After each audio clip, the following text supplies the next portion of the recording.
Assalamualaikum warahmatullahi wabarakatuh. Saya Fahmi Istiqlal. Kali ini akan menyelesaikan kasus tabunan, suatu pelajaran untuk sistem perpajakan di Indonesia. Jadi kasus fraud atau penggelapan pajak oleh Gayus ini sudah terjadi pada tahun 2009. Nah, dalam ini yang saya sampaikan ada 4, yaitu latar belakang kasus, terus dampak kasus pada sistem perpajakan, analisis sistem perpajakan sebelum dan sesudah kasus, yang keempat pelajaran dari kasus Gayus Tambunan. Latar belakangnya adalah salah satunya biografi singkat Gayus Tambunan, ya, lahir pada tahun 1979, masih sangat muda, tahun 2009, yaitu 30 tahun ketika kasus ini terjadi. Nah, beliau merupakan pegawai pajak golongan 3A, tapi dengan rekening gendut sebesar 25 miliar pada saat itu. Nah, karir perpajakan Gayus ini memulaikannya di Dirjen Pajak pada tahun 2000, naik pangkat dengan cepat, tapi karirnya berubah drastis setelah keterlibatan dalam skandal pajak. Nah, kronologinya adalah sebagai berikut. Awal kasus terungkapnya yaitu tertangkap pada tahun 2010.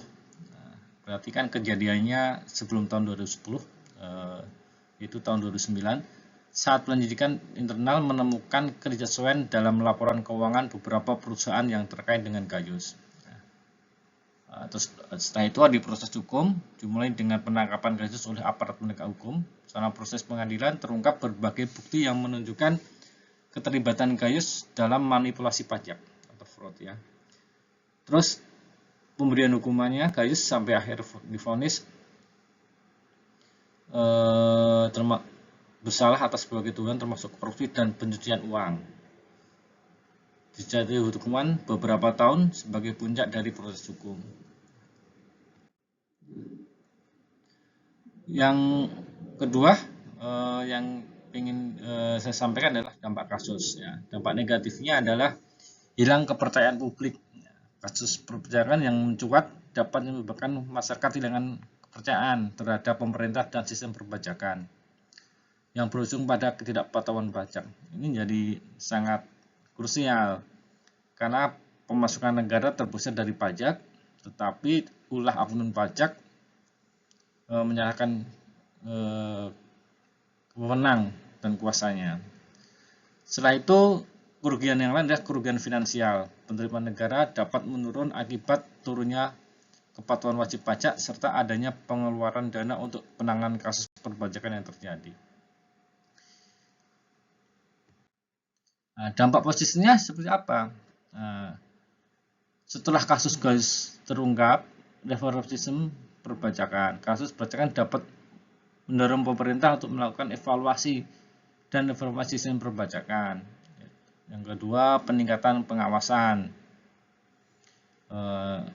Yang ketiga, peningkatan integritas petugas pajak. Dengan adanya kasus-kasus perpajakan, seringkali terjadi peninjauan ulang terhadap kode etik dan integritas petugas pajak, sehingga diharapkan dapat meningkatkan profesionalisme.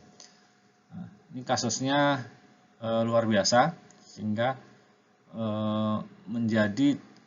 men-trigger pemerintah untuk melakukan reformasi perpajakan. Nah, ini perpajakan sebelum kasus Gayus, ya. Di sini akan menguraikan strukturnya sebelum kasus Gayus, termasuk pengawasan dan kontrol. Nah, di sini kita lihat sebelum kasus Gayus itu pengawasan internal yang lemah. Pengawasan pajak dilakukan manual dengan pengawasan yang minim, kurang sistem deteksi, sistem manual dan rentan manipulasi, korupsi sistemik, kurang transparansi, dan penegakan hukum yang lemah. Nah, ini juga sebelum kasus. Tapi setelah kasus Gayus, Dirjen Pajak dan pemerintah Menkeu melakukan reformasi yang besar-besaran, termasuk renumerasi, sistem digitalisasi dan sebagainya. Nah, kalau lihat setelah kasus-kasus ada reformasi dan kebijakan baru, menguraikan reformasi perbicaraan baru yang diterapkan berbagai respon terhadap kasus, meliputi perubahan signifikan dalam struktur dan aturan perpajakan pemerintah.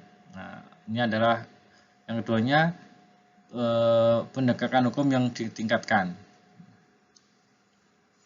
termasuk strategi baru untuk mencegah dan menangani pelanggaran serta sanksi yang lebih tegas. Jadi ini dalam sistem digital, pelaporan SPT digital dan sebagainya, kalau ada perusahaan bahkan kalau setor pajaknya tahun ini lebih kecil daripada tahun sebelumnya, itu biasanya dari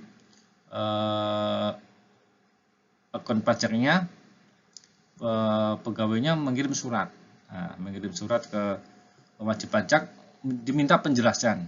Nah, dari penjelasan ini kalau masuk akal ya close, kalau enggak ya dipanggil untuk konseling, bahkan penyelidikan atau audit. Nah, kita yang keempat, pelajaran dari kasus-kasus Tambunan, pentingnya transparansi. Jadi karena pajak adalah mengelola dana negara yang diambil dari masyarakat wajib pajaknya, maka penting transparansi, adanya keterbukaan data pajak, agar masyarakat dapat memantau dan memastikan bahwa wajib pajak menjalankan kewajibannya dengan benar dan tidak ada manipulasi. Nah, yang kedua, peran media dan publik memiliki peran krusial dalam mengawasi dan melaporkan praktik korupsi serta ketidakberesan dalam sistem perpajakan untuk mencapai transparansi yang lebih baik. Nah, ada lagi itu penguatan pengawasan internal, sistem audit internalnya diimprove.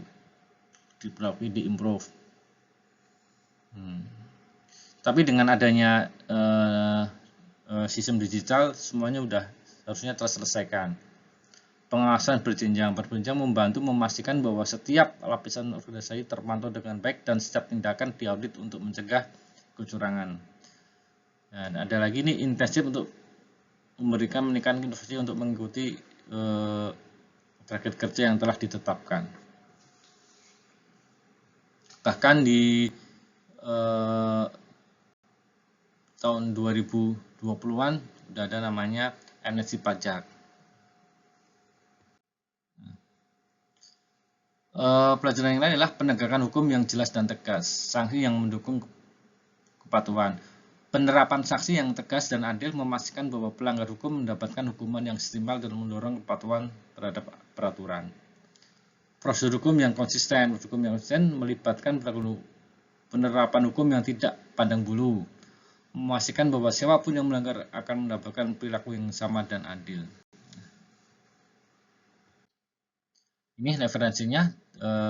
Demikian dari saya, kurang lebih maaf. Assalamualaikum warahmatullahi wabarakatuh.